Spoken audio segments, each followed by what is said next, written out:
Hello hello, आवाज जा रही गुड है? Morning sir. Morning. Yes sir, आ रही है आवाज। Okay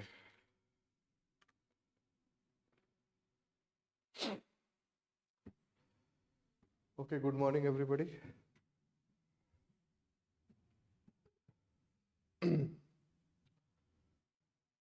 So now let us start from mathematical physics, and one by one I will take the chapter. Recording in progress. First chapter I am going to take is vector analysis,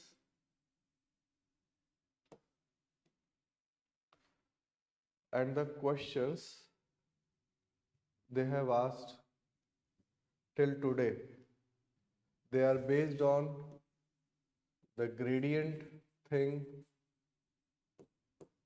Let us revise quickly, and I have suggested you one sheet, अगर आपको याद हो vector पढ़ाते समय,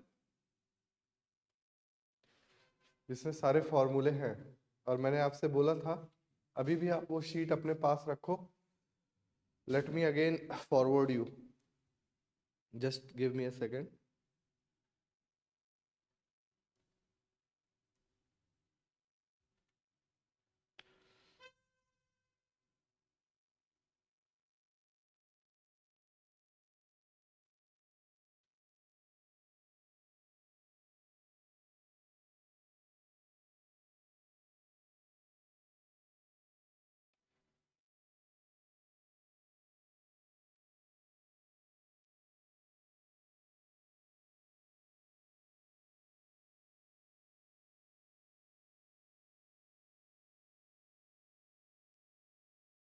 okay, so I have forwarded you.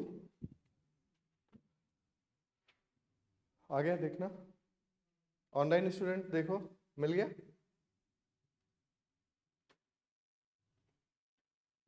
Yes sir. So there are basic formulas, and just जैसे जैसे हम question करते जाएंगे, एक साइड में एक लिखते जाओगे, लिस्ट बनाते जाओगे.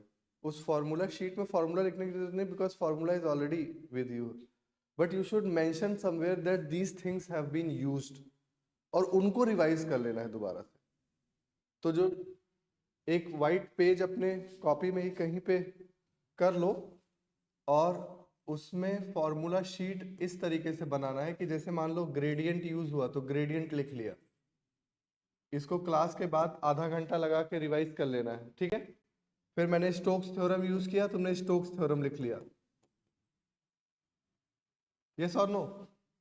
फिर मैंने तुरंत यूज किया डॉट प्रोडक्ट, तो तुमने लिख लिया dot product, just a keyword. और फिर बाद में टिक करते हुए सारी चीजों को दोबारा आधा घंटा लगे. अब ये सबसे कॉन्सेंट्रेटेड चीज है जो आप रिवाइज करो. This is the most concentrated thing that you are going to revise.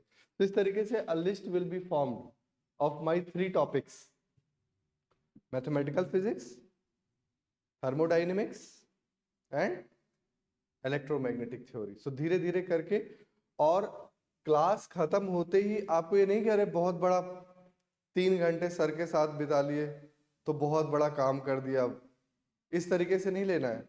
ये 3 घंटे आराम से बैठो और मेरे साथ साथ करो क्वेश्चंस, और खत्म होते ही थोड़ा सा ब्रेक लो 15 मिनट का, और उसके बाद ये पूरी चीजें, फिर क्वेश्चन में मत जाओ, पहले इसको पूरा लिस्ट को रिवाइज करो अपनी कॉपी से कि क्या ये सारी चीजें आपको आती हैं अच्छे से.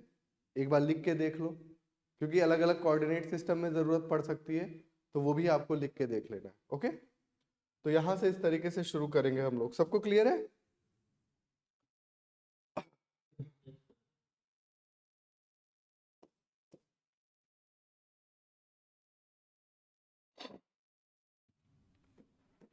कोई डाउट है तो वो भी साथ साथ पूछ लेना, प्रिपरेशन से रिलेटेड, अगर कुछ लास्ट टाइम में आपको कोई भी कंफ्यूजन लगता है, because at the end of the day you will see that चीजें उसी के आसपास होती हैं जो हमने पढ़ा है, एटलीस्ट जो हम वहां करने वाले हैं। कोई बहुत एक्स्ट्राऑर्डिनरी क्वेश्चन है उसको let us not talk about that, but जो मेजर पोर्शन है जहां से आप क्वालिफाई कर जाते हो वो ऑलरेडी आपके आसपास ही है। बट ऐसा ना हो कि वो आपका हल्का फुल्का पढ़ा हुआ हो। You should have 100% confidence in that. Is it okay? ठीक है ना? Okay, so let us start with vector.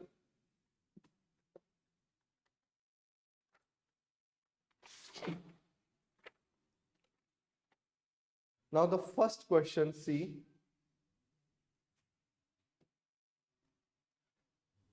A is a vector, C is a vector, and they are talking about A cross B cross C.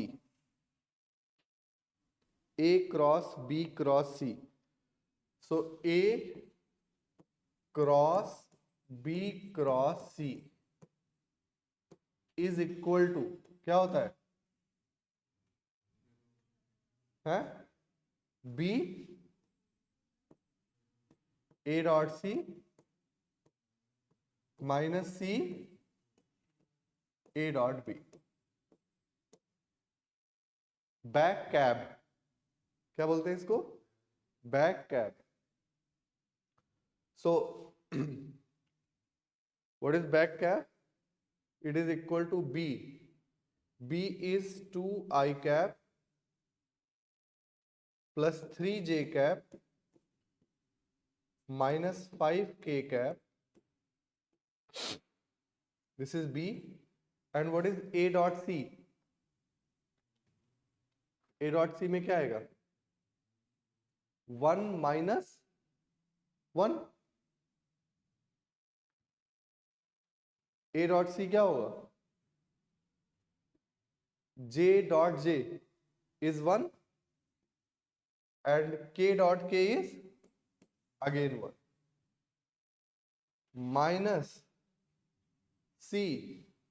C is J minus K and A dot B.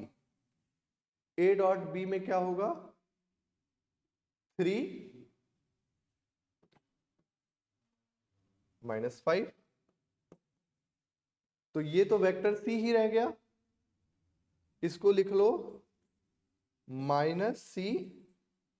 This vector is C ना, and this is -2, so it is 2C.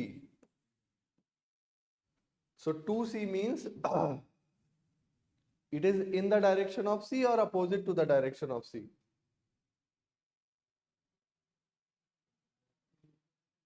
in the direction.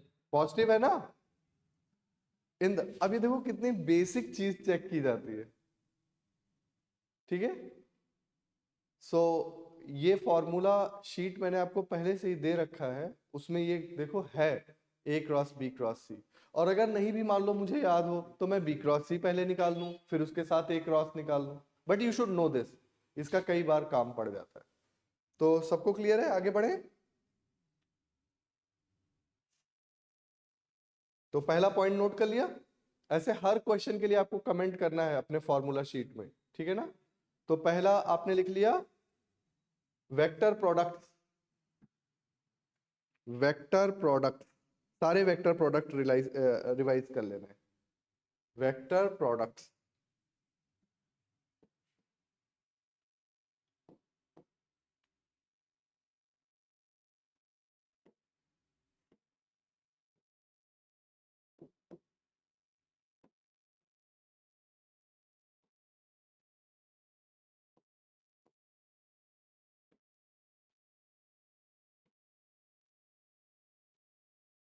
second question is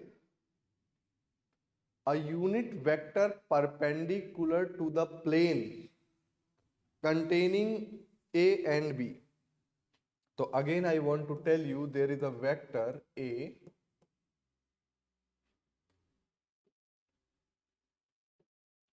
there is a vector A and there is a vector B.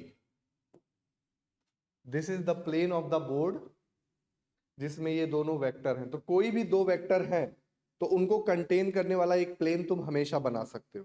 If you have two vectors you can always make a plane containing these two vectors. तो अगर मैं B cross A करता हूं तो it is perpendicular to the plane, A cross B करता हूं वो भी परपेंडिकुलर टू द प्लेन है. So any of the two vectors will be perpendicular to the plane. So if I want to calculate a vector which is perpendicular to the plane, that is A cross B और B cross A. अब यहाँ पे ये basic concept check कर रहा है कि do you know this, that if I take cross product of a vector, that vector is perpendicular to B also and perpendicular to A also. So A cross B is perpendicular to B and A cross B is also perpendicular to A. ये basic बातों को check कर रहा है. तो आप A cross B आपको निकालना आता है. अब साथ साथ कैलकुलेशन भी करते जाओ, ये तुम्हारे सेल्फ स्टडी का भी टाइम है. फटाफट करके सारी चीजों को चेक करते जाओ. डोंट सी दैट कि you have done this question before, क्योंकि I am telling you the story around the question, वो भी आप ध्यान से सुनते जाओ. What is the purpose of this question? That whether you know that if I take A cross B or if I take B cross A, it is always perpendicular to the plane. तो ये कितना आ जाएगा? निकालो जल्दी से. I J K 1 minus 2 2 minus 1 and 1. What is this value? Minus I minus 5J minus 3K. देखो आ रहा है सबका? Yes. And unit vector तो minus I plus 5J plus 3K upon under root of 1 plus 25 plus 9, which is under root of 35.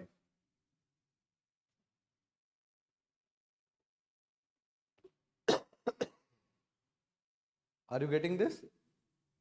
तो कौन सा answer सही है? Option D. अच्छा एक बात ध्यान रखना, इसका सीधा माइनस भी आ सकता, प्लस भी आ सकता था. इस क्योंकि अच्छा ये होता इस क्वेश्चन में इनको बी क्रॉस ए का आंसर देना चाहिए था.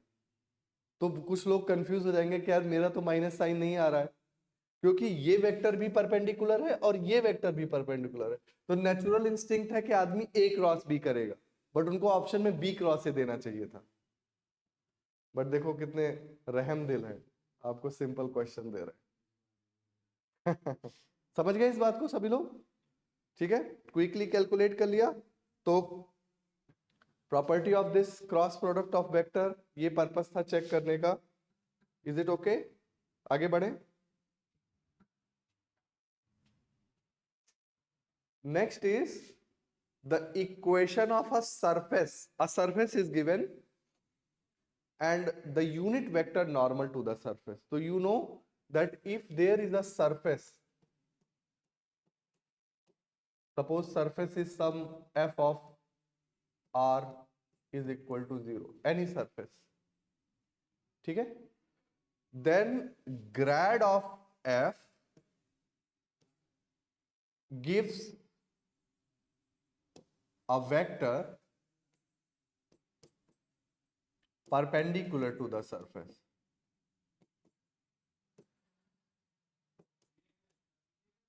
ठीक है, ऐसा क्यों होता है? क्योंकि जो ग्रेडियंट है वो बताता है maximal direction of change, and maximum direction of change is perpendicular. Okay, so if there is a surface like this, इस पॉइंट पे निकालोगे ये ग्रेडियंट वेक्टर होगा, इस पॉइंट पे निकालोगे ये ग्रेडियंट वेक्टर होगा, इस पॉइंट पे निकालोगे ये ग्रेडियंट वेक्टर होगा. So it will be always perpendicular to the surface. बोलिए भाई.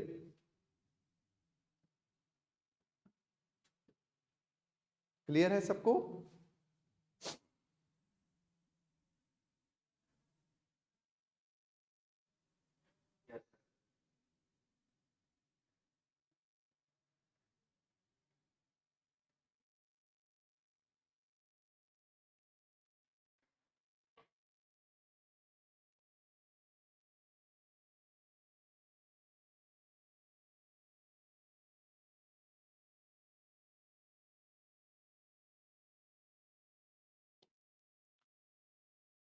a curve is given by r of t is equal to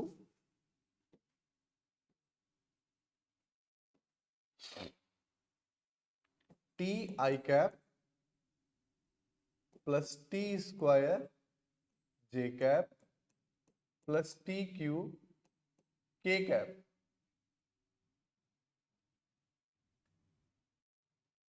The unit vector of the tangent. तो tangent मतलब स्लोप. tangent मतलब tangent is है gradient.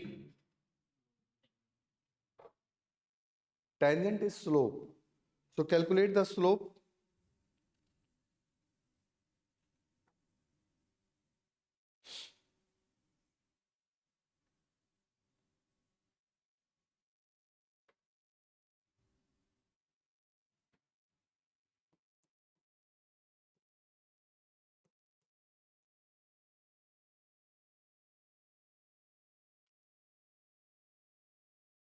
Del r by del t is equal to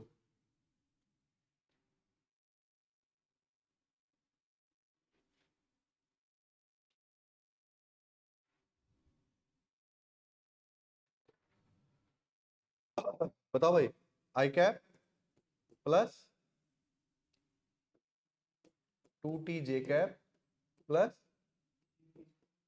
3t square k cap is equal to point क्या है I cap plus 2j cap plus 3k cap and unit vector I cap plus 2j cap plus 3k cap upon under root of 9 plus 4 plus 1.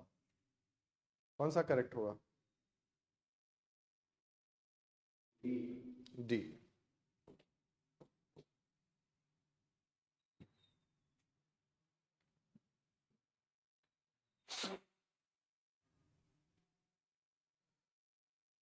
तो लिख लो अपने star बना के, tangent normal दोनों clear होना चाहिए.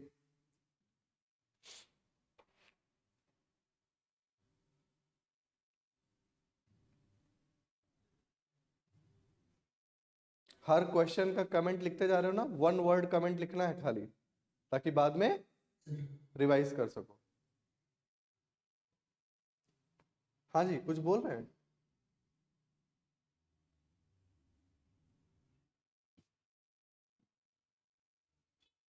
The line integral of a vector this along the straight line from this to this. तो आपको एक लाइन इंटीग्रल करना है, इंटीग्रल u डॉट dr. और कहां से कहां करना है बोलो भाई? 0,0 से 2,4 के लिए करना है.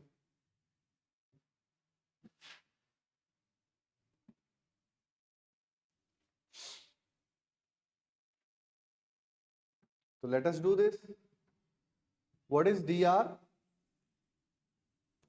dx I cap plus dy j cap. भाई जैसे मान लो तुम कोई स्मॉल वेक्टर dr लोगे तो उसका इधर वाला कंपोनेंट क्या होगा? dx I cap और इधर वाला dy j cap. This component will be dy j cap.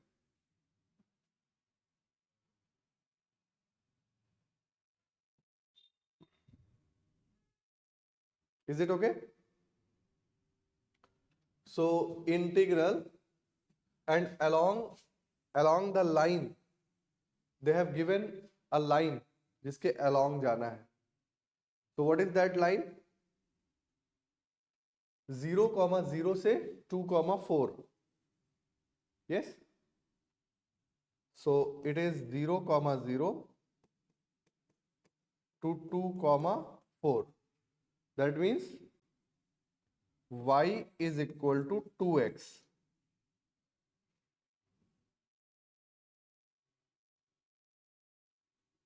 This line equation is y is equal to 2x. So what is dy? 2 dx. Now put it integral 2y I cap plus x j cap dot dx I cap plus dy j cap. So this is integral 2y dx plus x dy.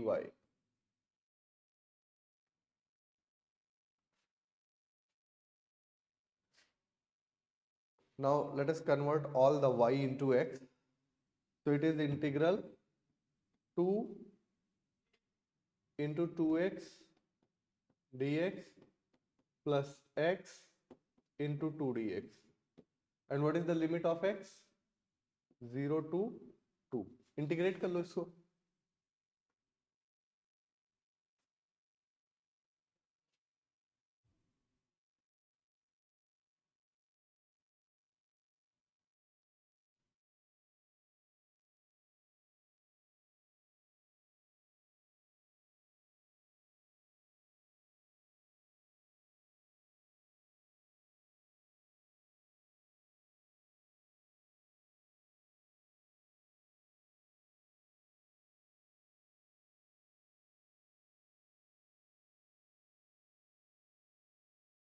बताओ कितना आ रहा है? 12 आ रहा है। सभी लोगों का आ रहा है?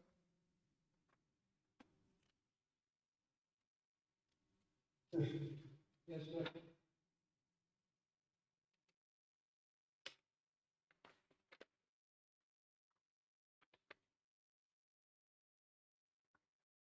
तो ये पाथ की इक्वेशन सबको समझ आई या नहीं आई?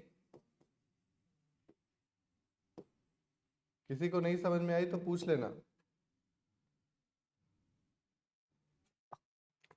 स्ट्रेट लाइन की equation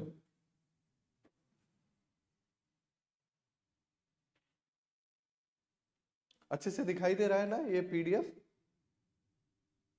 sir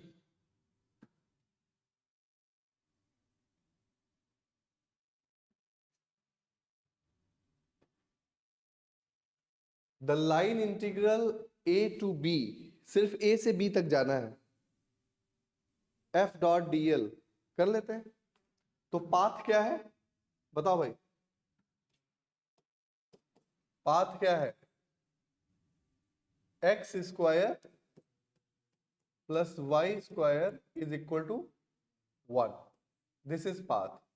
that means 2x dx plus 2y dy is equal to 0. That means x dx is equal to minus y dy. This is path.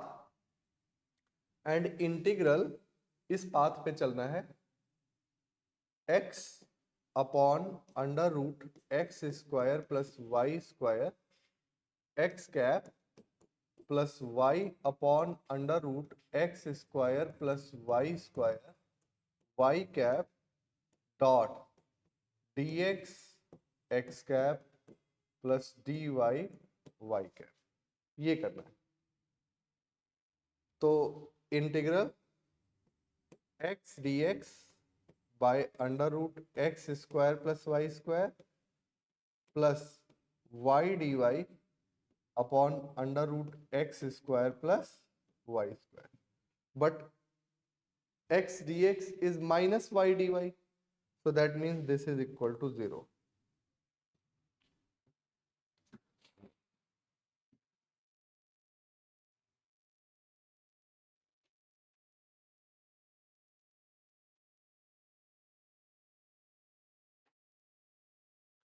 तो इन सारे क्वेश्चन से क्या सीखा? Line integral. लिख लो एक कीवर्ड, लाइन इंटीग्रल्स आपको revise कर लेना है. Line integral.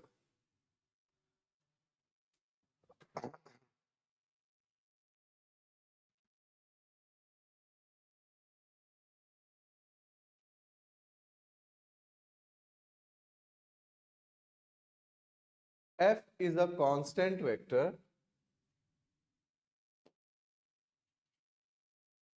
and r is a position vector. तो एक बात देखो ध्यान से, ग्रेडियंट हमेशा स्केलर का निकलता है। ये क्वांटिटी क्या होती है? स्केलर। और इसका कीवर्ड क्या हो गया? ग्रेडियंट। क्या रिवाइज करोगे इस क्वेश्चन के लिए? जो कीवर्ड आपको अपने शीट में लिखना है, फॉर्मूला शीट में, what you will revise? Gradient. आप ग्रेडियंट सारा रिवाइज करोगे इस क्वेश्चन को देख के। यही तरीका होता है लास्ट टाइम में रिवीजन का, कि आप एक क्वेश्चन का क्रक्स देखो और उसके अराउंड चीजों को रिवाइज कर लो। So if f is a constant vector, तो दैट मीन्स यहां मुझे कोई स्केलर चाहिए, तो फाई यहां पे दिया हुआ है f डॉट r। क्या दिया हुआ है? f dot r। और f क्या है? एक कांस्टेंट वेक्टर है, मतलब सम f1 i cap plus f2 j cap plus f3 k cap. और f डॉट r क्या हो जाएगा? f1x plus f2y plus f3z। क्योंकि r क्या होता है? x i cap plus y j cap plus z k cap, position vector. इसका grade निकालना है, तो grade of f dot r क्या होगा? जब ग्रेडियंट करोगे तो तीनों में जाएगा, तो यहां पे बचेगा f1 i cap plus f2 j cap plus f3 k cap. क्योंकि ग्रेडियंट क्या होता है? i del by del x, j del by del y, k del by del z।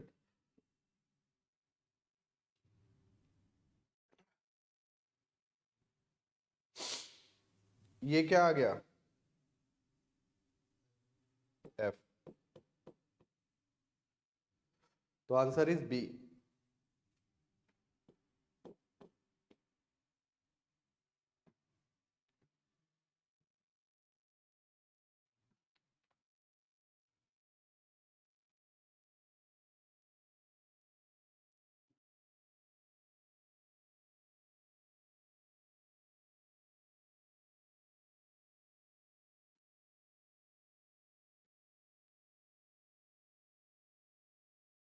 If the surface integral of vector field A over a closed surface of an arbitrary unit sphere, तो कोई vector field given है, A is equal to 2 alpha I cap plus beta y j cap minus 3 gamma z k cap। मैंने आपको बताया what is difference between vector and vector field. Vector होता है कि जैसे सिर्फ एक पॉइंट से दूसरे पॉइंट को डिफाइन करता है, ठीक है ना? But vector field is region, क्योंकि यहाँ पे आप एक्स वाई जेड की कोई भी वैल्यू रख सकते हो, तो it defines the property of a region. For example, electric field and magnetic fields are vector fields, they don't just tell a position vector. So ये कह रहे हैं कि closed integral a dot ds is equal to क्या है? 0 है। a dot ds क्या है? 0। यही तो गिवन है। Close integral over a unit sphere is 0। So what is the meaning of this? अगर मैं लिखूं तो इसको मैं कन्वर्ट कर सकता हूं volume integral of del dot A D tau is equal to 0।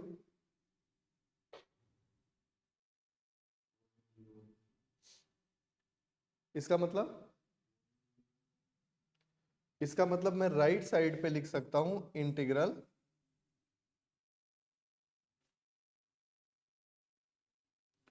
Some 0 D tau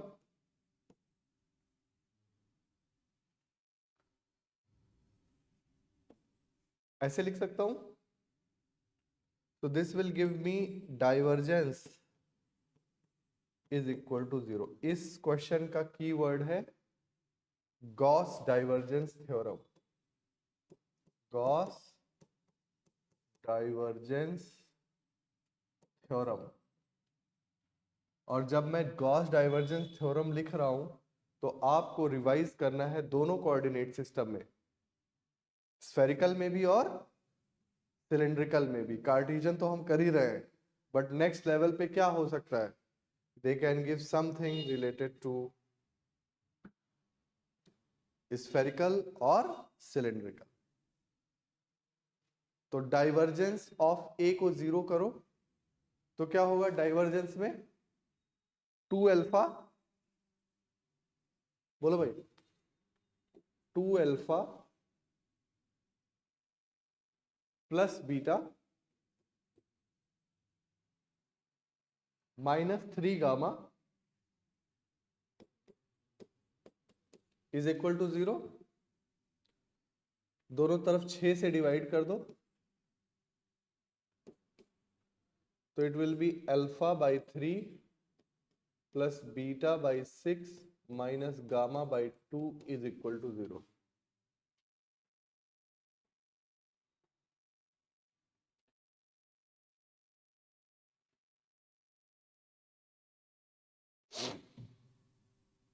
तो आपको क्या रिवाइज करना है, गॉस डाइवर्जेंस थ्योरम और भी कोऑर्डिनेट सिस्टम्स में, ठीक है ना। चेक योर फॉर्मूला शीट, उसमें गिवन है, ठीक है।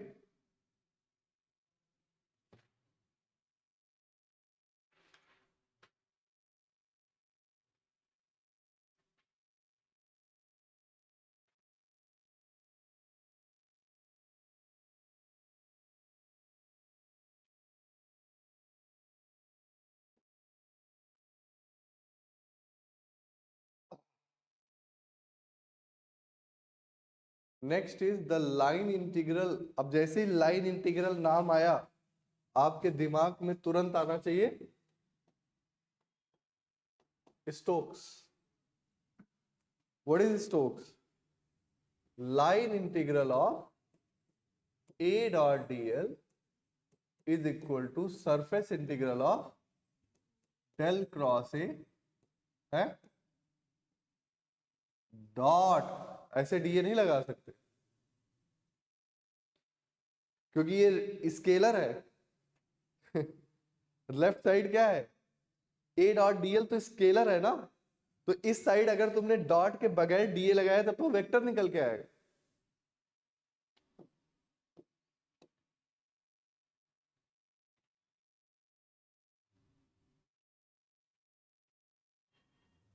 स्टोक्स थ्योरम,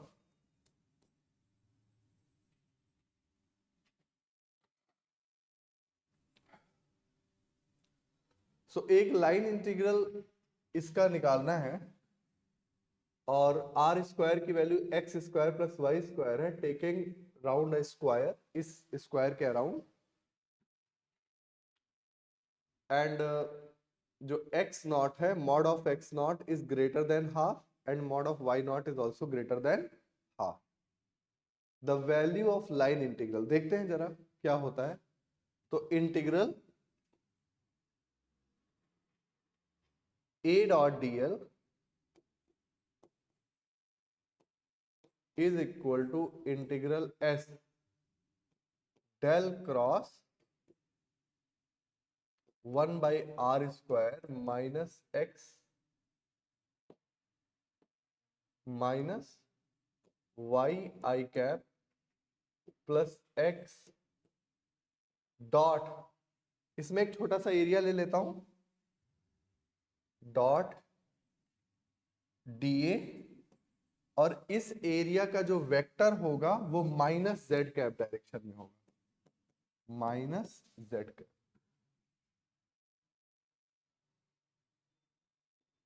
यस और नो? ठीक है, अब जरा सा जल्दी से एक कर्ल निकालो।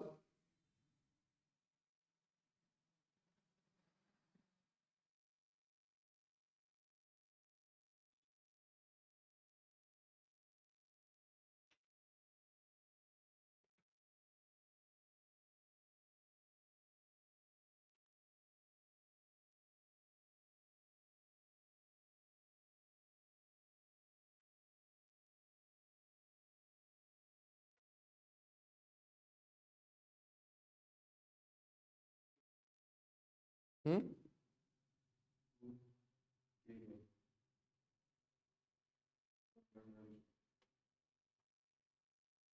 Curl of A,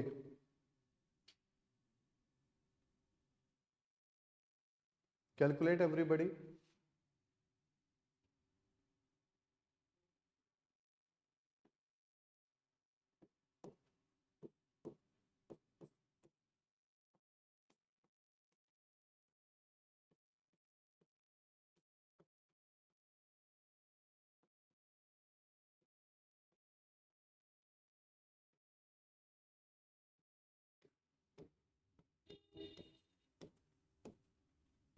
Calculate this.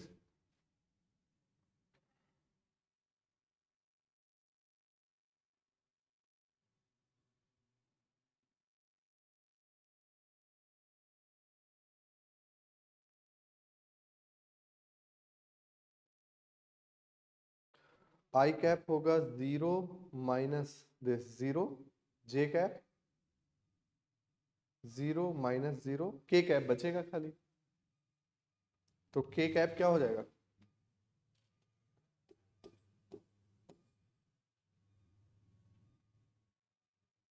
Del by del x of X by X square plus Y square minus minus plus del by del Y of Y by X square plus Y square. ये quantity calculate करो।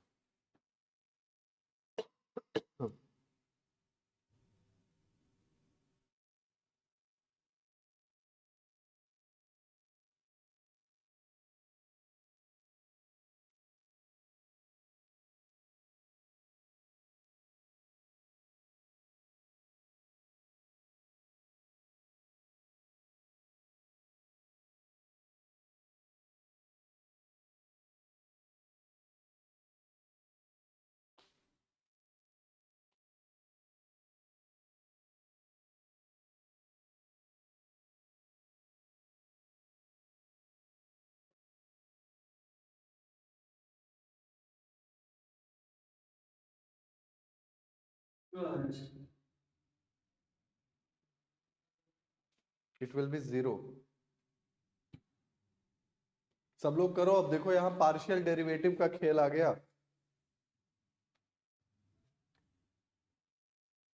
जैसे यहां पे है del by del x of x into x square plus Y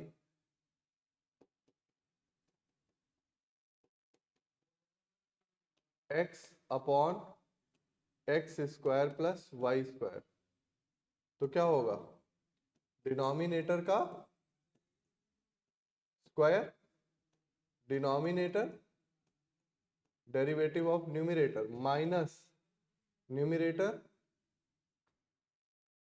derivative of denominator कितना आएगा? 2x।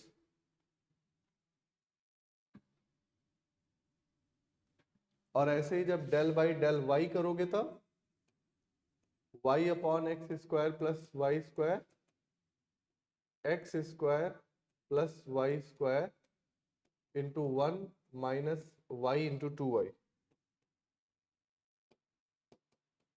Upon x square plus Y square का whole square. तो यहाँ पे 2x स्क्वायर और इससे कैंसिल हो जाएगा। ठीक है, सबको समझ आ गया?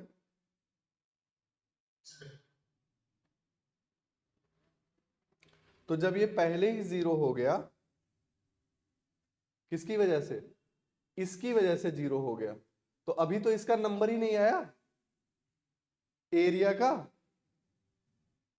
तो जो ये इंटीग्रल है, लाइन इंटीग्रल, क्या ये इस पॉइंट पे डिपेंड कर रहा है x naught comma y naught? इस पे तो इसका तो अभी नंबर ही नहीं आया, तो answer C is correct.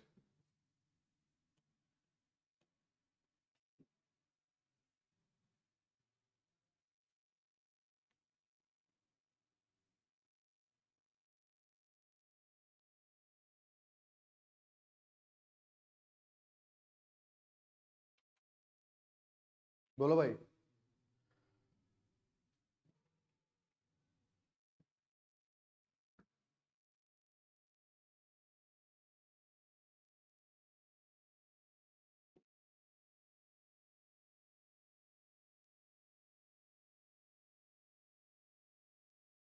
Consider a vector field f. C can be a circle on plane z is equal to 0, oriented counterclockwise. तो ऐसा एक प्लेन बना लो, एक्स वाई प्लेन, और सी एक सर्किल है थोड़ा सा ऊपर उठ के यहां है, ठीक है ना? तो ये सर्किल जो मैं बना रहा हूं ये एक्चुअली यहां पे है, ऐसे। सबको समझ आ रहा है? At z is equal to 2, oriented counter clockwise. तो इसका मतलब इस पे जो एरिया वेक्टर होगा वो z कैप डायरेक्शन में होगा, ठीक है? तो closed integral c f dot dr की वैल्यू बतानी है। तो ये लाइन इंटीग्रल है, this is equal to integral del cross f dot dr, and what is dA? dA is dA into z cap. dA की डायरेक्शन किधर है? dA into z cap. So del cross f निकालो जल्दी से, calculate del cross f।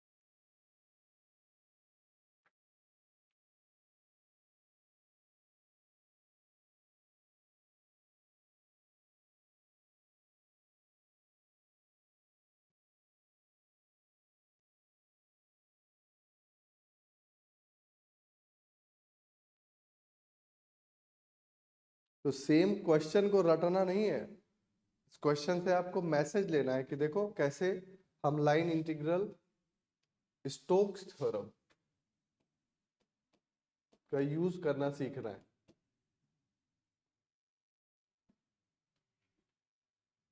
कितना आ रहा है डेल क्रॉस एफ?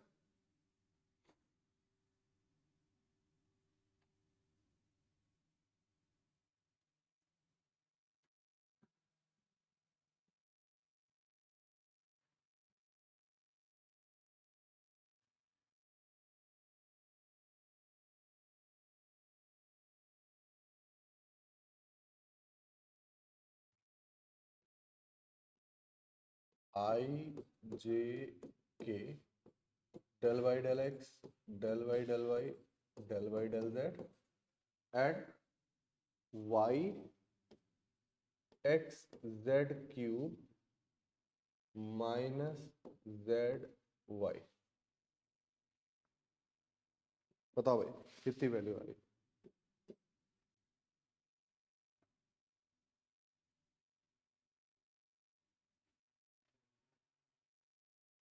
किसी का आ रहा है? आई कैप ब्रैकेट में minus Z minus 2xz² bracket close plus K cap bracket में Z cube -1।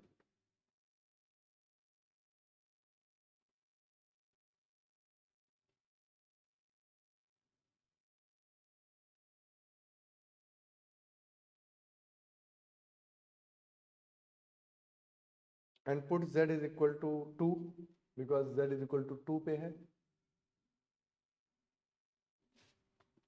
z is equal to 2 put कर दो तो माइनस कितना आ रहा है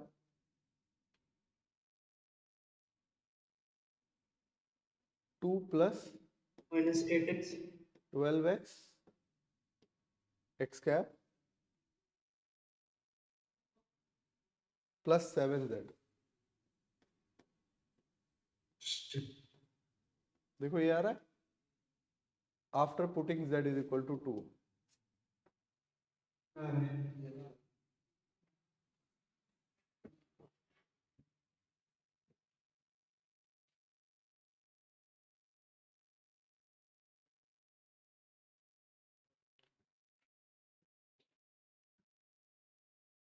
चेक करिए भाई सभी।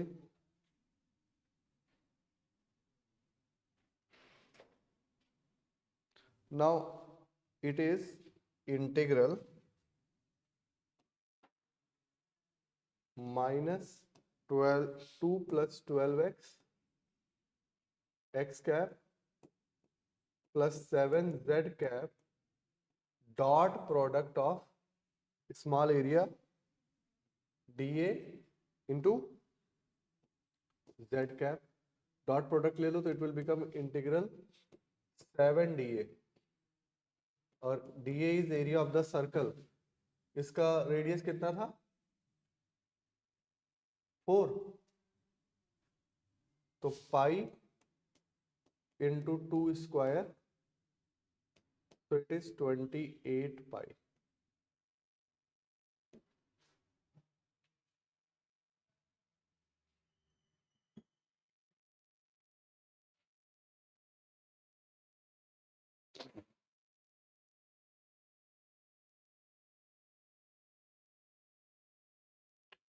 यहां पे छोटा एरिया लिया था मैंने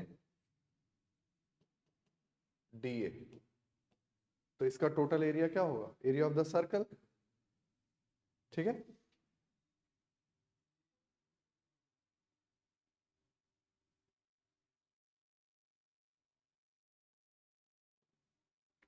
किसी को कोई डाउट तो नहीं।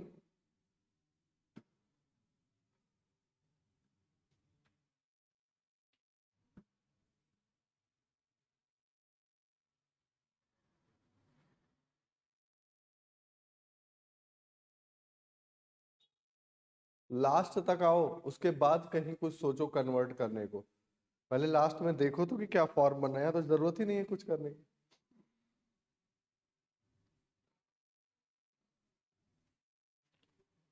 कर पाए या नहीं।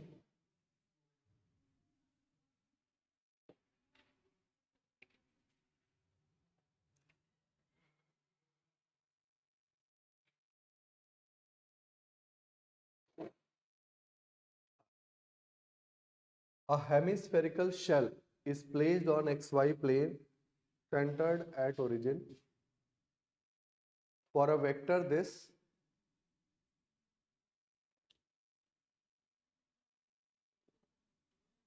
is equal to this. What is integral s del cross E dot dA. So this is equal to integral E dot dl line integral. तो हेमिस्फेरिकल शेल रखा हुआ है ऐसे इसका कर्व्ड वाला ऐसे रखा हुआ है। Hemispherical shell is placed like this centered at origin. तो कर्ल ऑफ ये निकालना है तो मैंने इसको लिख लिया ई डॉट डी ए और this is the line integral which I can do. So I can do instead of going for curl of E dot dA I can just do E dot dl. Yes or no? ठीक है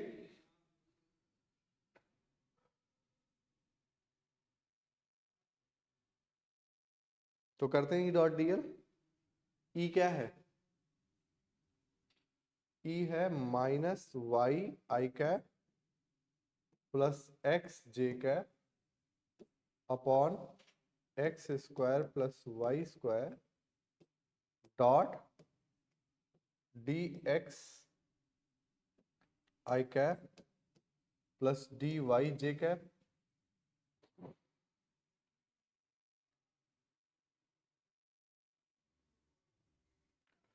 So this is minus y dx upon x square plus y square plus x dy upon x square plus y square. And you are moving on a circle. So x dx is equal to minus y dy.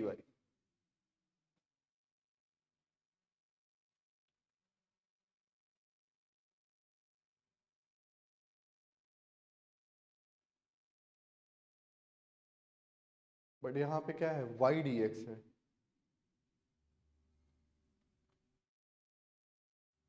It is y dx.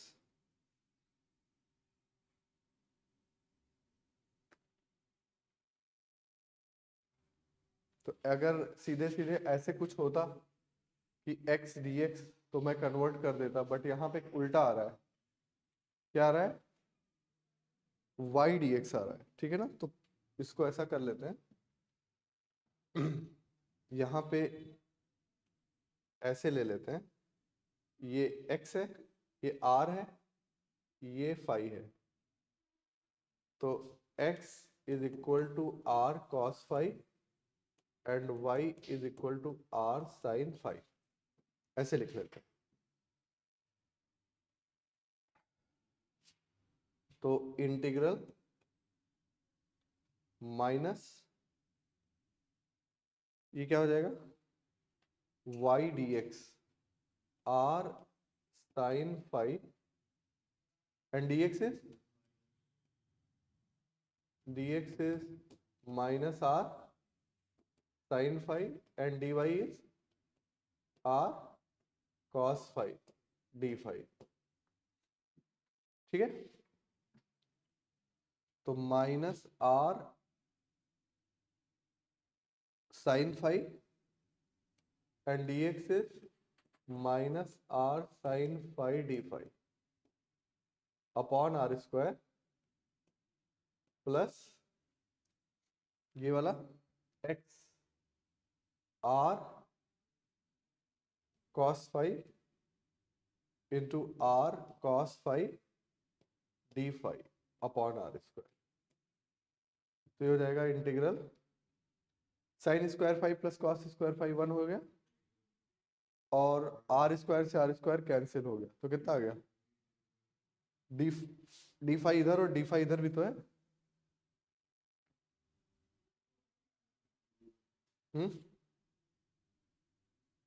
नहीं, ये common लेंगे ना, r square से r square cancel हो गया, और यहाँ पे भी r स्क्वायर से r स्क्वायर कैंसिल हो गया. तो ये sine square five plus cos square five, तो इंटीग्रल डी फाइव हो गया विच इज इक्वल टू 2 पाई. तो यहाँ पे देखो ये वाला ट्रिक मैं नहीं लगा पाया, क्योंकि यहाँ पे x dx और y dy के बजाय y dx था. तो दैट्स वाई मुझे अपनी स्ट्रेटजी बदलनी पड़ी लास्ट स्टेप पे.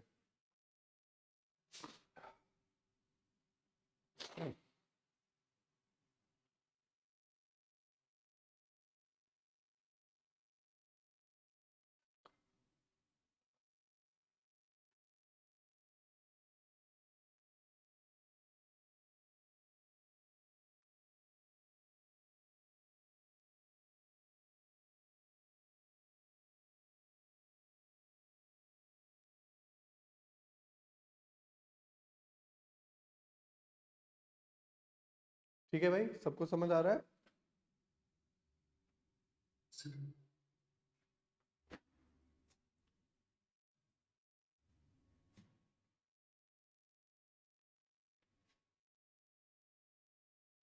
नेक्स्ट इज, अब देखो द इंटीग्रल वेक्टर दिस. अभी देखो सिलिंड्रिकल में आ गया, integral vector this over the volume, तो क्या करना है, इंटीग्रल क्या निकालना है, A the integral of vector this over the volume of a cylinder, integral A D tau करना है।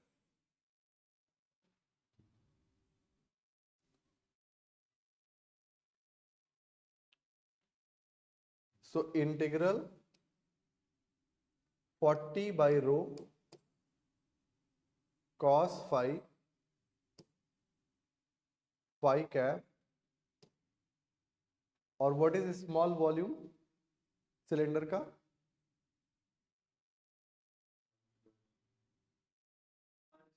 No rho D phi D Z.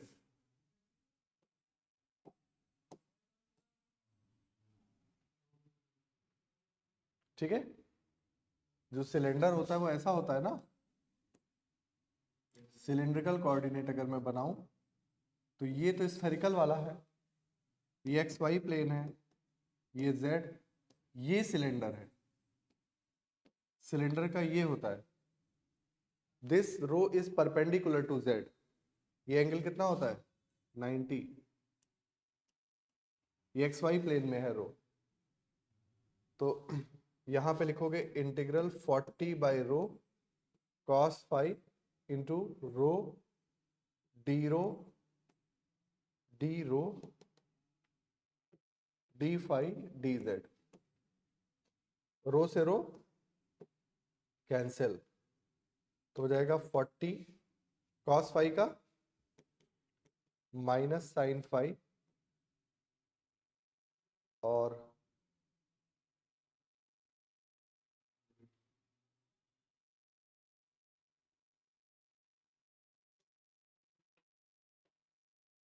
D रो का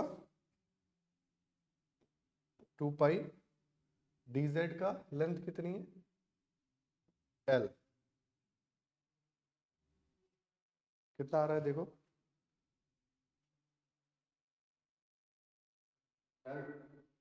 एक गलती हो रही है यहाँ पे, रो कैप भी है ना, तो एक सेकंड, रो कैप, ये देखो रो कैप, ठीक है, बाकी सब सही है, तो 40 integral cos phi rho cap D rho, ये एक इंटीग्रल हो गया, दूसरा इंटीग्रल हो गया इंटीग्रल डी फाई, और तीसरा इंटीग्रल हो गया इंटीग्रल डी जेड। ठीक है, अब आप इस वेक्टर को देखो, रो फाई वेक्टर को, रो फाई कैप वेक्टर ऐसा है,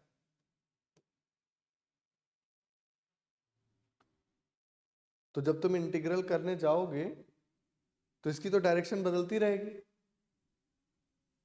समझ रहे हो ना, तो you have to fix that, rho cap direction के होते हुए तुम फाई में उस तरीके से इंटीग्रल नहीं कर सकते, वो भी वेरिएबल है, समझ रहे हो कि नहीं बात को, तो इसको तुम कन्वर्ट कर लो, ये एंगल कितना है, दिस एंगल इज फाई, तो this phi cap also depends on phi, phi cap का डिपेंडेंस भी फाई के साथ है, तो फाई कैप को लिख लो, सॉरी रो कैप का डिपेंडेंस भी फाई के साथ है, rho cap depends, it is not simple quantity की तुम इसको बस ऐसे ही छोड़ दो, इट डिपेंड्स ऑन फाई। ठीक है, तो इसको ब्रेक डाउन कर लो,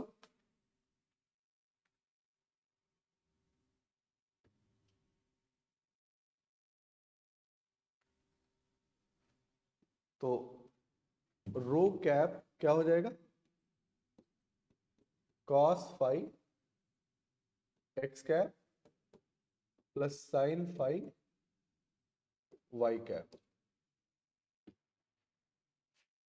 पहले चाहो तो सीधा रो को लिख लो और उसके बाद उसके यूनिट वेक्टर से डिवाइड कर दो, मतलब ऐसे लिख लो चाहो तो, ये जो रो वेक्टर है इसको कैसे लिख सकते हो? रो वेक्टर को rho cos phi x cap plus rho sine phi Y cap. Rho unit vector लिखोगे, रो से डिवाइड कर दोगे तो cos phi x cap plus sine phi Y cap, ये वेक्टर आ गया। तो ये हो जाएगा 40 इंटू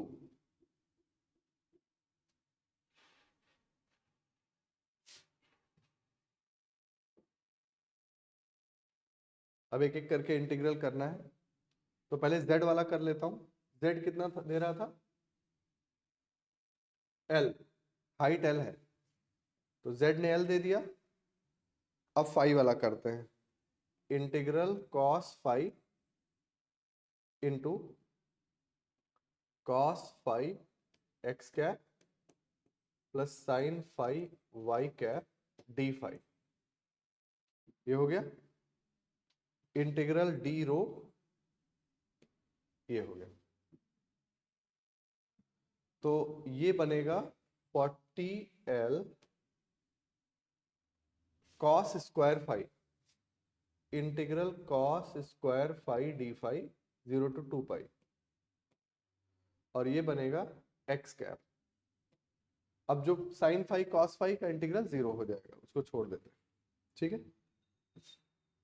और इंटू डी रो, रेडियस कितना है? R naught, that will give you r naught. तो ये हो जाएगा 40 into l into r naught, ये अपर लिमिट बाई 2 पाई और एक्स कैप डायरेक्शन होगा। तो इट इज आंसर डी। अच्छा, वैसे एक बात बता दूं कि जैसे ही आपने यहां देखा कि सिर्फ एक्स कैप वाला सरवाइव करेगा, यहीं से पता चल गया ना, तो फिर सीधा आंसर डी हो गया। ऐसे भी देख सकते हो। देखो भाई,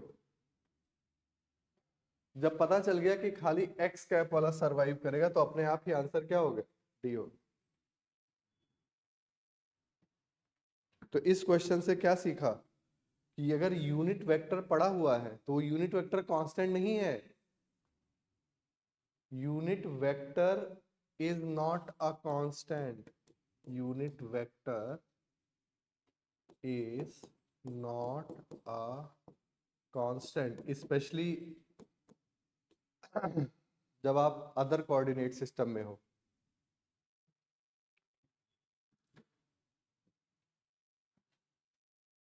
बिकॉज इंटीग्रल के बाहर आप किसको निकाल सकते हो? जो कांस्टेंट है, बट वो तो फाई का फंक्शन है। Here unit vector is a function of phi. In this question, unit vector rho cap is a function of phi. ये लर्निंग थी इस क्वेश्चन से। हाँ भाई, कोई कुछ पूछ रहे थे?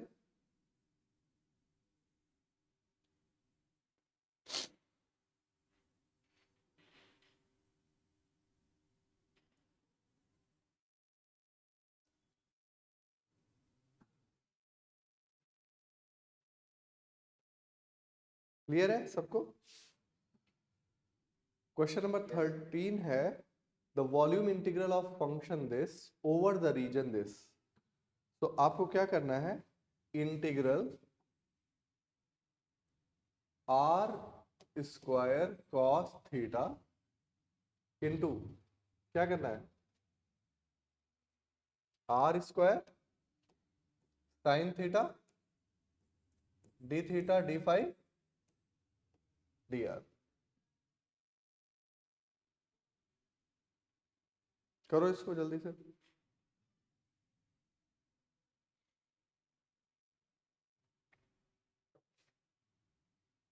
So it is r to the power 4 dr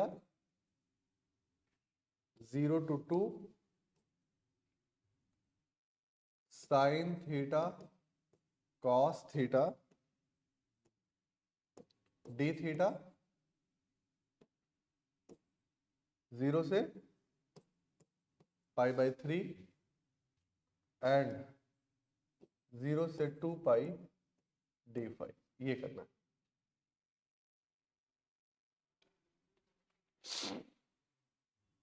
I think you can do it.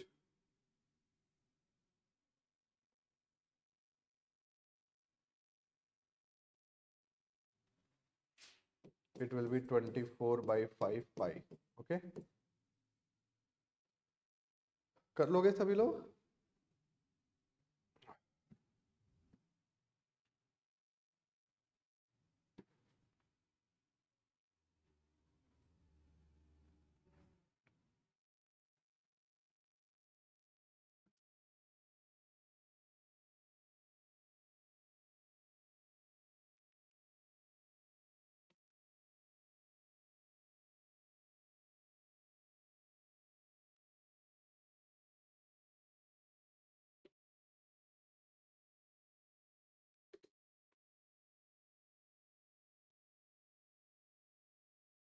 इसको क्या करोगे? साइन थीटा कॉस थीटा को इट इज 1/2 साइन 2 थीटा, ऐसे करके आ रहा है 24/5 पाई। ठीक है, ओके।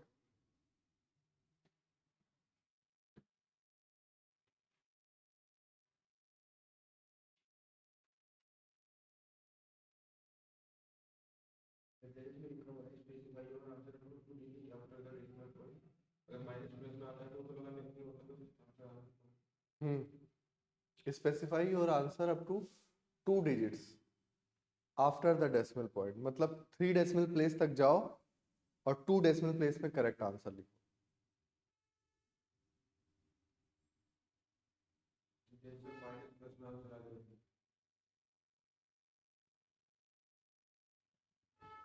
नहीं, उसमें ऑप्शन नहीं होता है।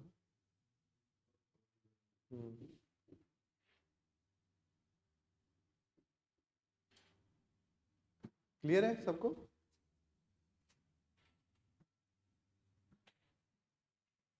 कंसिडर अ क्लोज ट्रायंगुलर, अब ये भी सेम स्टोक्स थ्योरम। तो देखो, close integral f dot dl is equal to integral del cross f dot dA। Del cross f निकालो जल्दी से, बताओ मुझे जल्दी से, डेल क्रॉस f क्या आएगा? Dot dA, dA into vector की जो डायरेक्शन है that is z cap.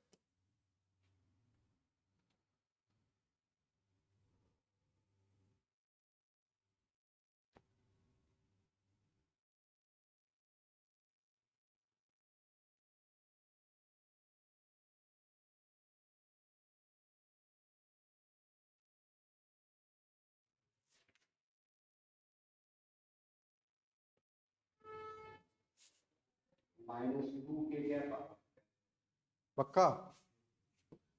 -2 z cap.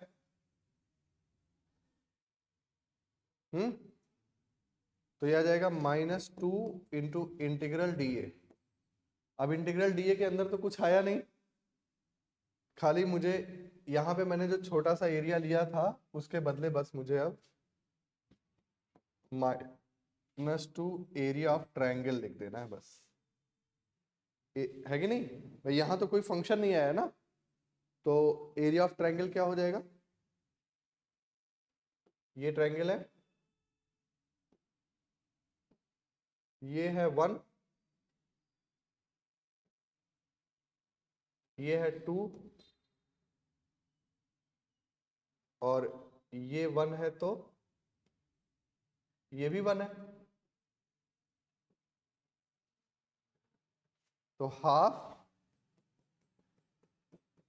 Base into height -2।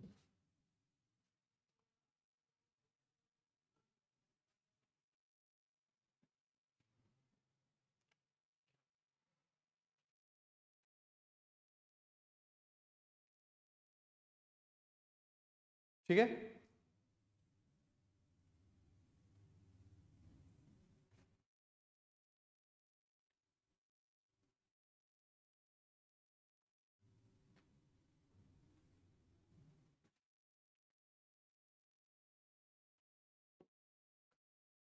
Question number 15,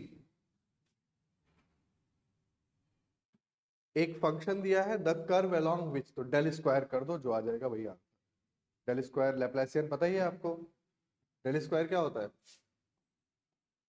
del two by del x two plus del two by del y two plus del two by del z two. अब now I suggest you, ये question ज्यादा अच्छा कब होता? जब किसी और coordinate system में होता। तो डेल स्क्वायर स्फेरिकल का एटलीस्ट पहला टर्म जो रेडियल डिपेंडेंट टर्म है वो सबको तैयार कर लेना है, और सिलेंड्रिकल का सिलेंड्रिकल।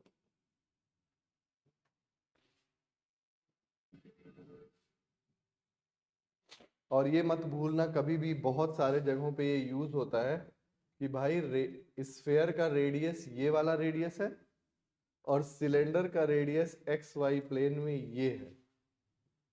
दोनों के रेडियस आर अलग अलग हैं, दोनों को कई बार आर से ही रिप्रेजेंट करते हैं। ओके, तो इस बात का आपको ध्यान रखना है हमेशा।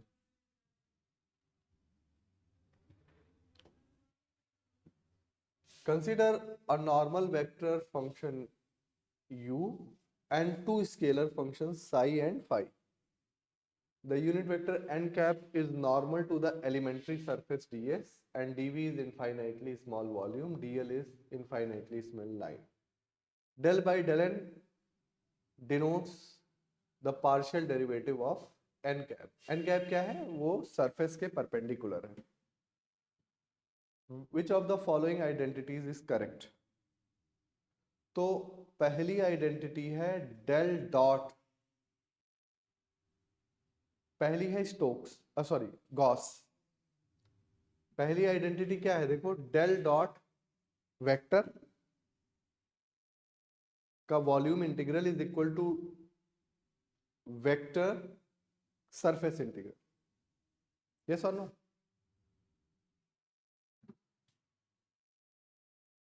दूसरी आइडेंटिटी और तीसरी आइडेंटिटी में से तो एक ही करेक्ट होगा। चौथी आइडेंटिटी स्टोक्स है। तो देखो, ए जो है, सब लोग ध्यान से देखो, अब लैंग्वेज में मत फंस जाना कि जो इतना लंबा चौड़ा लिखा हुआ है। ये एक बहुत इंपॉर्टेंट पार्ट है कि आप कहीं लैंग्वेज में तो नहीं फंस जा रहे हो। ए है गॉस, डी है स्टोक्स,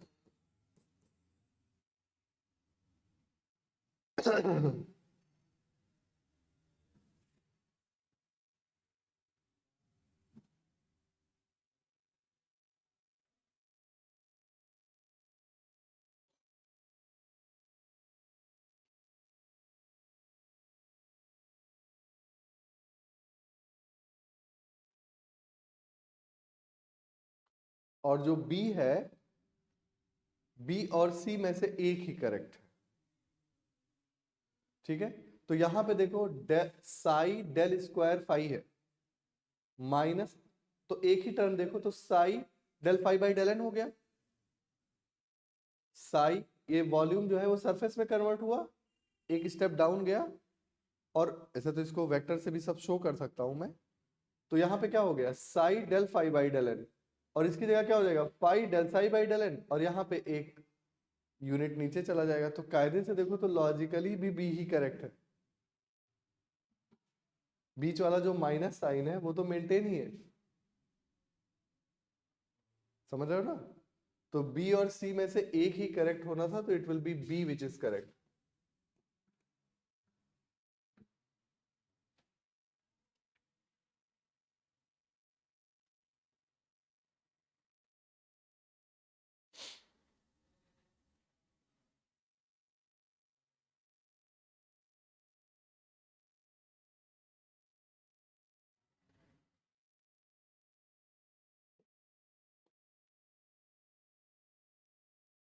तुम्हारे पास है integral volume psi del square phi minus phi del square psi into dv. तो हम वॉल्यूम से सरफेस में कैसे जा सकते हैं, बताओ? ये तो वॉल्यूम इंटीग्रल है। वॉल्यूम इंटीग्रल को सरफेस इंटीग्रल से कौन सा चीज रिलेट करता है?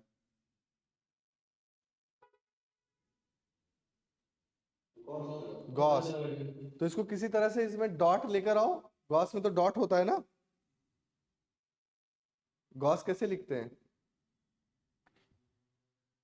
तो इंटीग्रल v, यहां पे लिखो psi del dot grad phi, कुछ ऐसे करके लिखो, और minus phi del dot grad psi और d tau DV.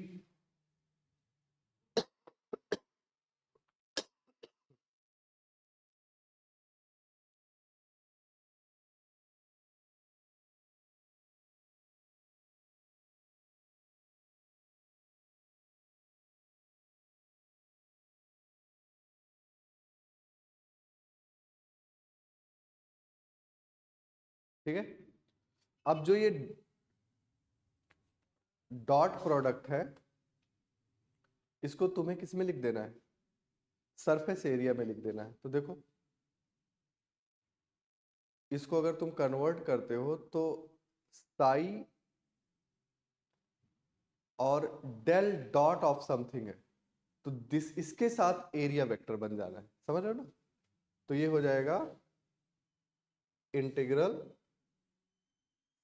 Surface Sai, एक को देखो खाली, ये है समथिंग डॉट ऑफ दिस, यही तो वेक्टर है। और ग्रेड क्या होता है? Grade of this is in the direction perpendicular to the surface. समझ रहे हो ना? तो this is psi del phi by del n. अब देखो ये डाइवर्जेंस गायब हो गया, क्योंकि क्या होता है, integral del dot A D tau is equal to integral A dot d s, ऐसे ही तो होता है। तो ये डाइवर्जेंस हट गया और इसकी जगह आ गया, इस वेक्टर की जगह आ गया डीएस वेक्टर। ठीक है, डीएस बाहर लिखा हुआ है, माइनस यहां पे क्या आ जाएगा, फाई, यहां पे del psi by del n, और यहां पे डीएस आ जाएगा।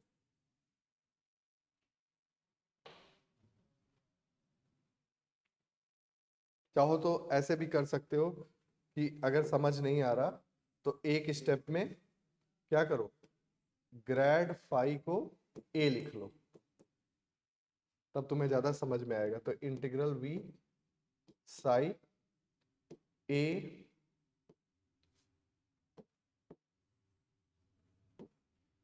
Sai del dot A D tau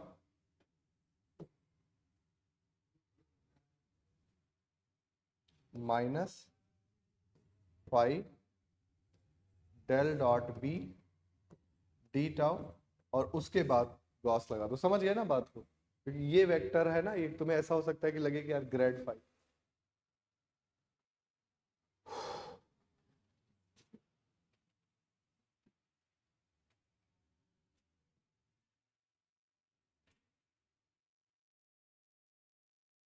और थोड़ा दिमाग भी ओपन रखना है।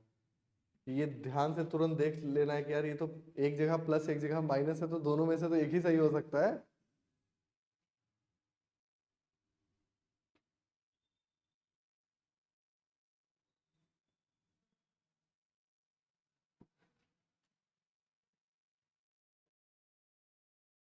If phi is a scalar function which satisfies the Laplace equation, then gradient of phi is, बताओ भाई।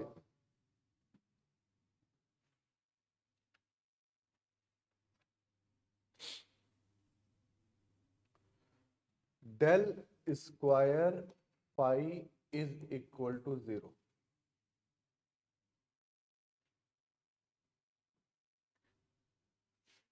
Then del dot grad of phi is equal to 0.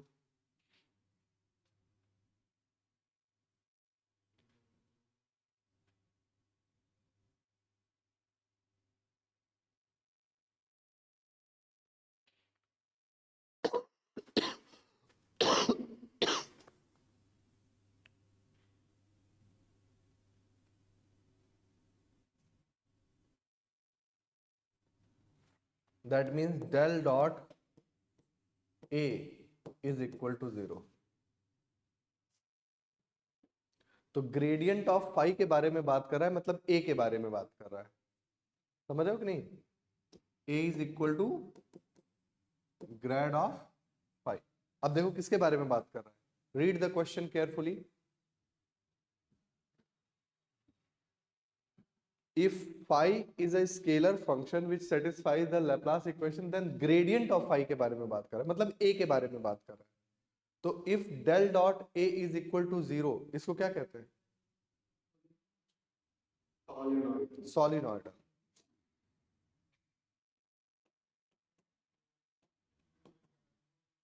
और अगर del cross a is equal to 0 होता तो rotation।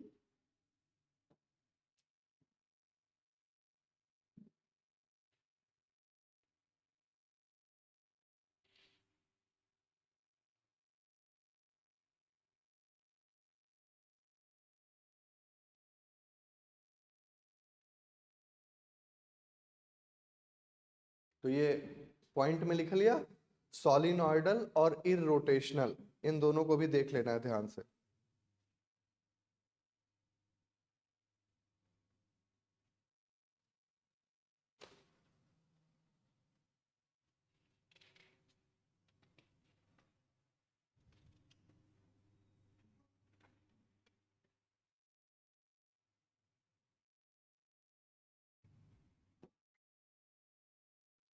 The work done by a force in moving a particle m from a point this to a neighboring point this is given by this.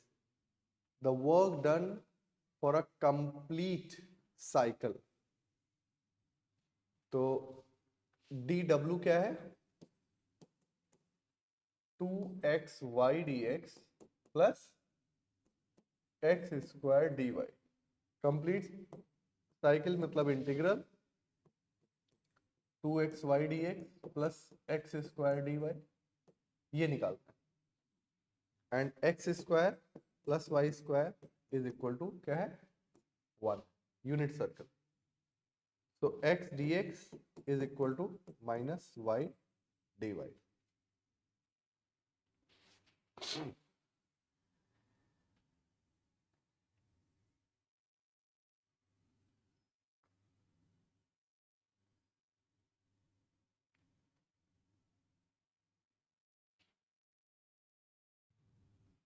तो integral 2 x dx is y dy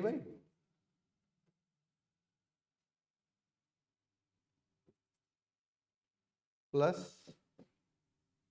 x square 1 minus y square and dy. This we have to do. So it is minus 2y square minus y square, सही है, plus 1 dy minus 3y square plus 1 dy। करना integrate जरा।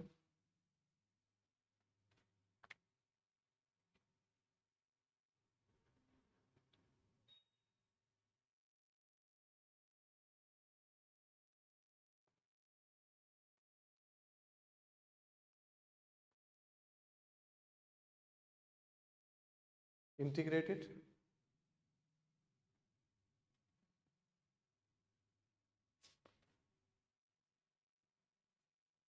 Minus 3 y cube by 3। y की limit क्या है?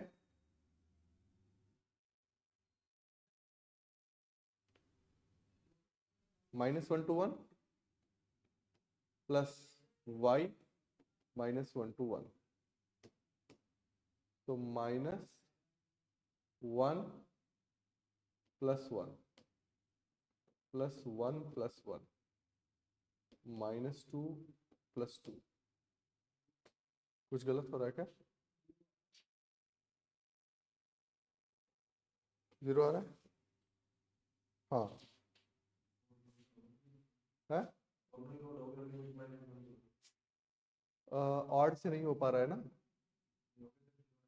वो तो integrate होने के बाद थोड़ा ना देखोगे वो property, that property you have to see before integration, ये थोड़ा ना इंटीग्रेट होके देख रहे हो ऑड हो गया,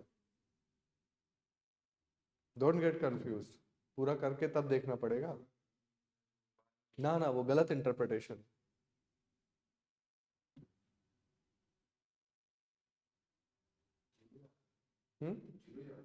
जीरो आ रहा है वो बात अलग है ना, लेकिन तुम्हारा लॉजिक नहीं सही, जीरो तो आ ही रहा है, देखो -2 + 2 हो गया। इसको मैं एक और तरीके से भी कर सकता था, -1 to 1,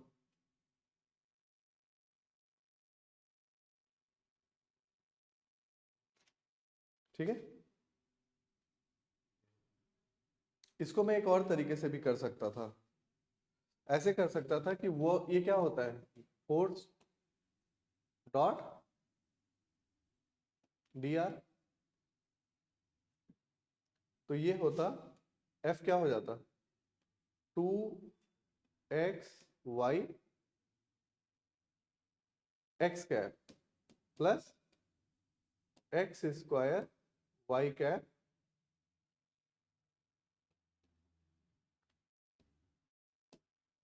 dot dx x cap plus dy y cap, correct है।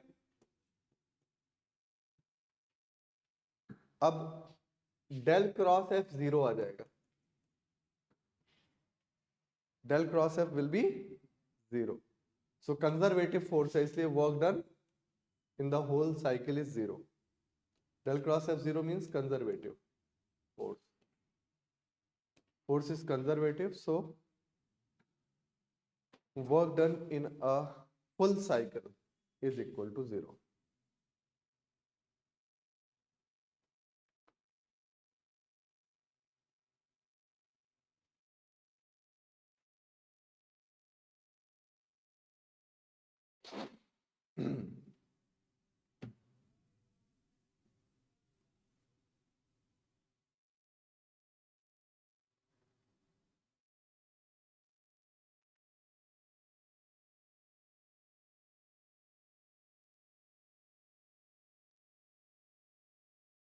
तो इसमें कई सारे इंसाइट हैं क्वेश्चन में,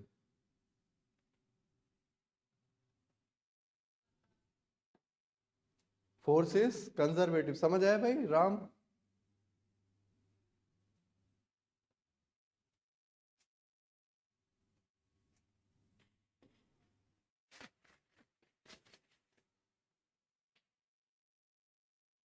next,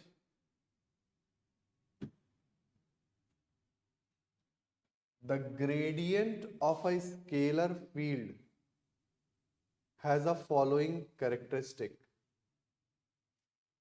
Gradient of a scalar field, scalar field मतलब जैसे electric potential, gradient of a scalar field, तो स्केलर फील्ड जैसे ही लिखा हुआ है इसको फाई लिख लो, और ग्रेडियंट मतलब ग्रेड ऑफ दिस, तो तुम इसको नेगेटिव ऑफ इलेक्ट्रिक फील्ड भी सोच सकते हो, right, gradient of a scalar field.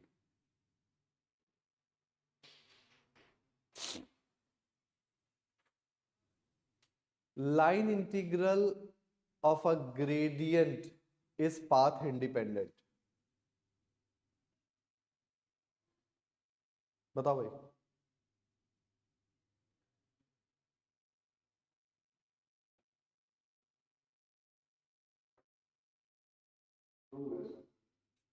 But एक बात है यहाँ पे, एक गलती है, कोई बता सकता है क्या?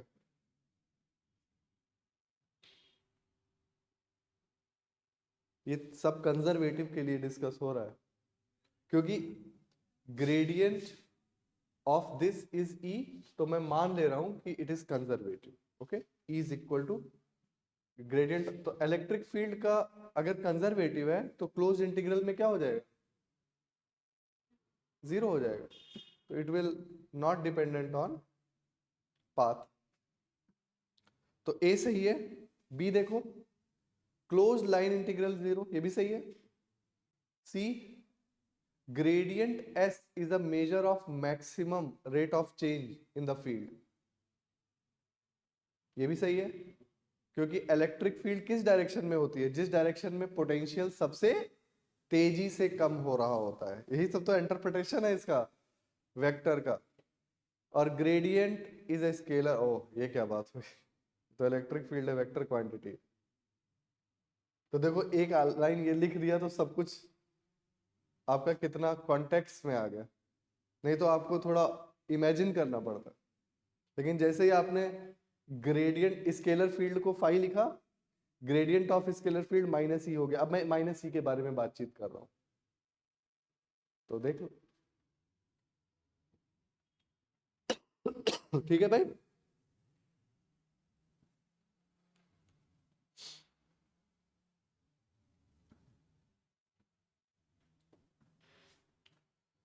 The flux of a function f is passing through the surface this, तो क्या निकालना है? पहले ध्यान से देखो, इंटीग्रल फ्लक्स मतलब होता है integral vector dot small area.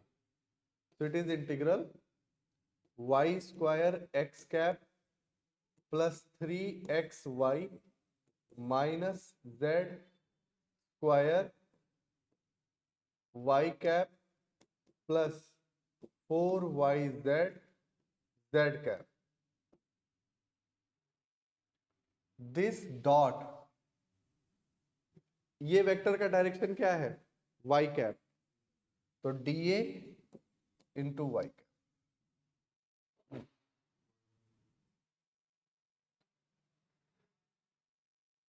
तो जब डॉट प्रोडक्ट लोगे तो क्या बचेगा? 3xy minus Z square into dA। और dA क्या है बताओ भाई? dx dz, dx dz, double integral लगा के इंटीग्रेट कर लो, खत्म।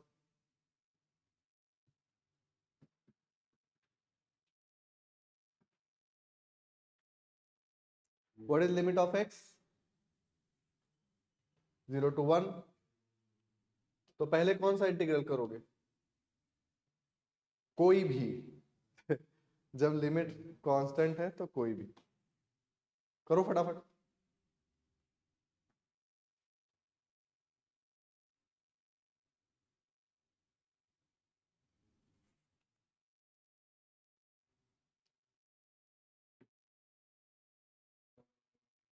हम्म,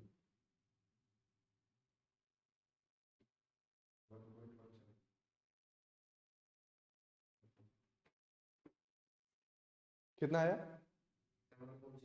ठीक है, बस उतना ही बता दो, बाकी तो कर ही लोगे। अब 7/6 आ रहा है भाई सबका?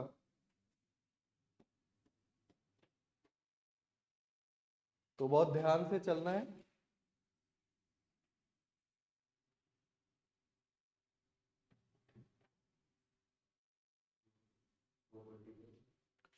ये है डाइवर्जेंस का क्वेश्चन। तो divergence of r cap by r square, किसी को पता है क्या होता है? 4 pi del cube are.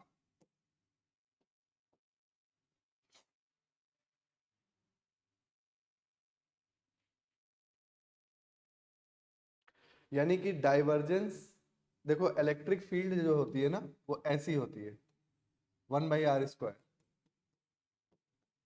कूलम्बियन electric field, ये उससे इंस्पायर्ड क्वेश्चन है। तो इलेक्ट्रिक फील्ड का डिपेंडेंस 1/r² है। तो इलेक्ट्रिक फील्ड का डाइवर्जेंस जो है वो सिर्फ और सिर्फ यहां पे देखने को मिलता है, क्योंकि यहां से ऐसा दिखेगा कि वो ऐसे दूर जा रही है फील्ड लाइन इस पॉइंट से, otherwise it is always 0।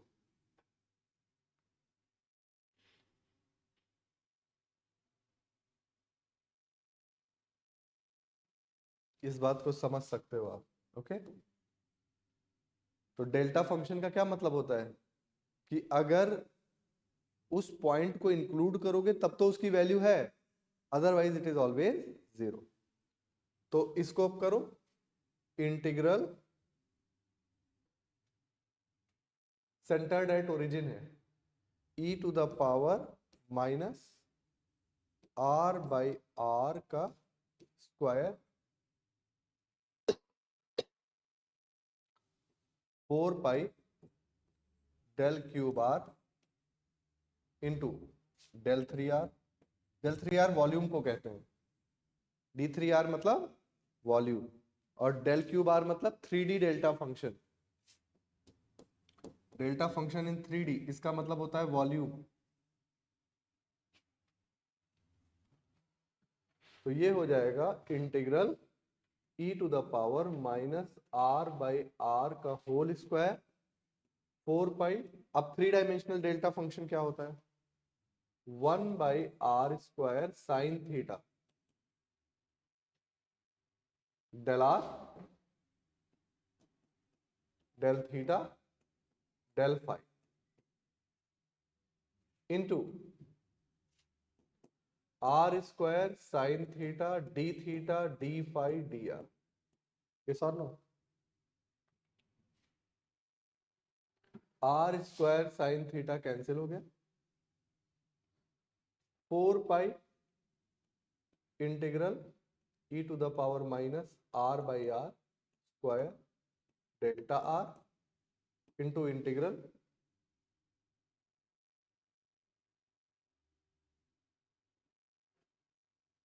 Delta theta into integral delta five.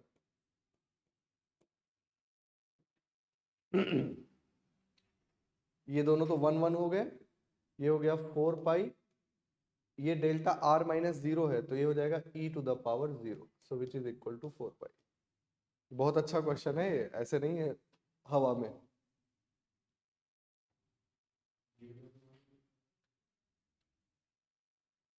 ये मैंने कौन सी प्रॉपर्टी यूज की डेल्टा फंक्शन की, कि integral f x delta x minus x zero d x is equal to f x zero.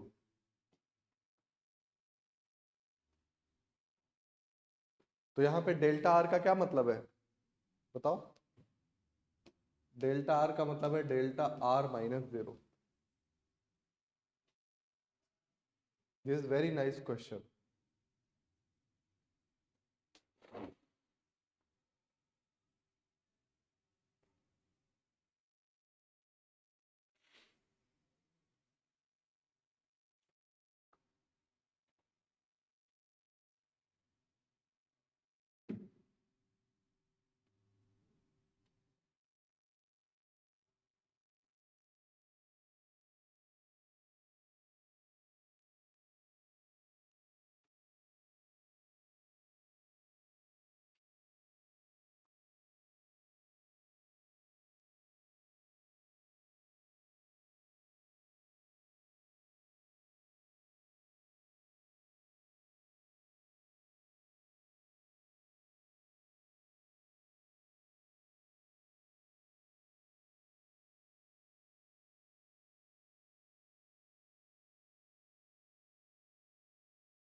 अगला question conservative, del cross F is equal to 0 कर दो, जो कंडीशन आ जाए वो कंडीशन बता दो। अगला क्वेश्चन फिर से लाइन इंटीग्रल है, तो लाइन इंटीग्रल है तो sine x minus Y D X del cross F फिर से देख लो, इसको ऐसे लिख लो, integral sine x minus Y x cap plus minus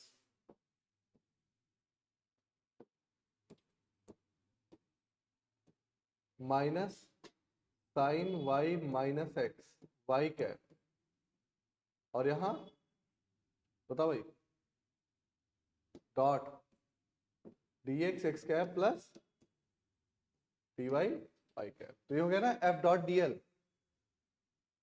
तो अब कर्ल करके देख लो, वेक्टर क्या आ गया, वेक्टर एफ आ गया sine x minus Y x cap minus sine Y minus x Y cap, ये वेक्टर आ गया। तो लाइन इंटीग्रल है तो कर्ल के साथ एरिया भी तो लिख सकते हैं। कर्ल निकालो इसका जल्दी से, इस वेक्टर का।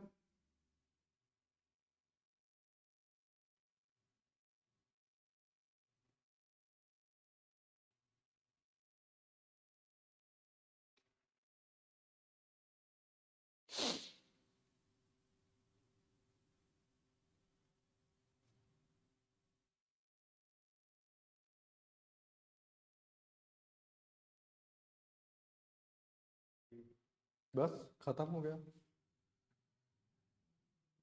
किसी का आ रहा है भाई कर्ल?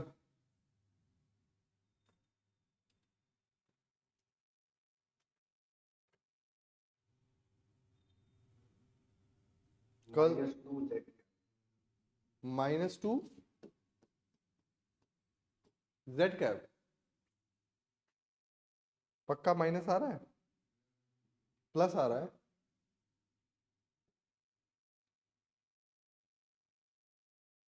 देखो भाई ढंग से, तो फिर ये हो जाएगा integral del cross f dot d A क्या होगा,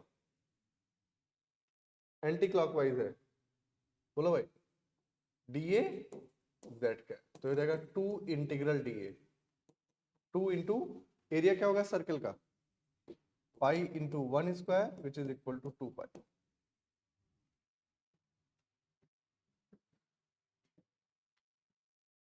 फिर से स्टोक्स थ्योरम, राइट? +2 आ रहा है,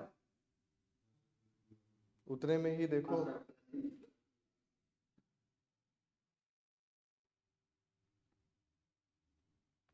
अब आई थिंक कितने ही क्वेश्चन कराए। फिर से Stokes, consider unit circle line integral, ठीक है ना? स्टोक्स थ्योरम लगा लेना। ये देखो इसमें which one of non zero curl, सबका कर्ल निकालो, बताओ कौन सा नॉन जीरो है।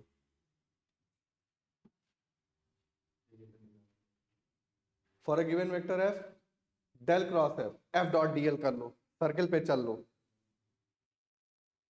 उस पे जाने के बजाय किस पे चल लो, सर्कल पे। और सर्कल का डीएल क्या लिखोगे, dx x cap plus dy y cap.